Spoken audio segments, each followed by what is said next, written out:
नमस्ते, मी एकता जाधव. तुम्ही पाहत आहात आर के भारत.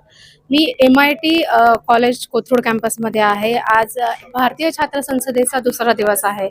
या भारतीय छात्र संसदेमध्ये विविध राज्यातून मुलं येत असतात आणि त्या मुलांना एक चांगला दर्जेदार प्लॅटफॉर्म इथं दिला जातो, ज्या प्लॅटफॉर्मवरनं त्यांना त्यांची मतं मांडता येतात. आत्ता माझ्याबरोबर आदित्य राज आहे, त्याच्याशी आपण बोलणार आहोत. आप बेसिकली कहाँ से हो और आप का सिलेक्शन यहाँ पे कैसे हुआ? सब लोगों को नमस्कार। मैं पटना बिहार से हूँ और मेरा सिलेक्शन यहाँ हुआ एक स्क्रीनिंग प्रोसेस, उसके बाद फिर यहाँ पे आने के बाद एक ऑडिशन और उसके बाद हम लोगों को यहाँ पे बोलने का अवसर दिया गया।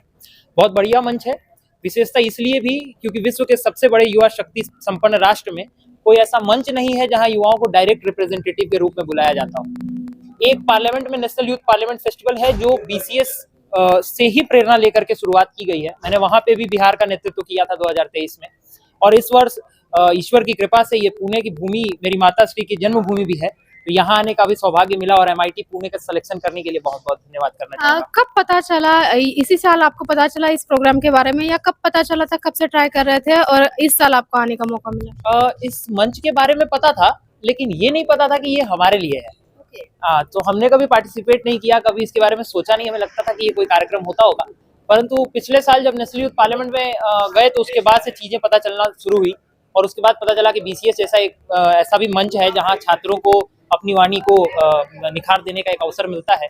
तो बहुत अच्छा लगा कि ये मंच देश के युवाओं का मार्गदर्शन कर रहा है। आप भी एक इन्फ्लुएंसर हो, तो आपका कैसे चलता है वहाँ पे, क्या काम करते हो, आपका डेली शेड्यूल कैसे रहता है?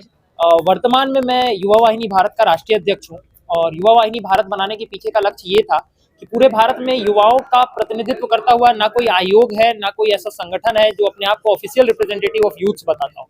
70% यूथ पॉपुलेशन को एक रिप्रेजेंटेशन देना बहुत जरूरी था, इसलिए मैंने युवा वाहिनी भारत बनाया। युवा वाहिनी भारत का जब आप शॉर्ट फॉर्म देखेंगे तो ये युवा भारत बनता है और हमारा लक्ष्य बेसिकली जो फर्स्ट राउंड है उसमें E5 से रिलेटेड है, जो मैंने अपनी स्पीच में भी जिसका जिक्र किया। एजुकेशन, एंटरप्रेन्योरशिप, एम्प्लॉयमेंट, इकोनॉमी और एम्पावरमेंट।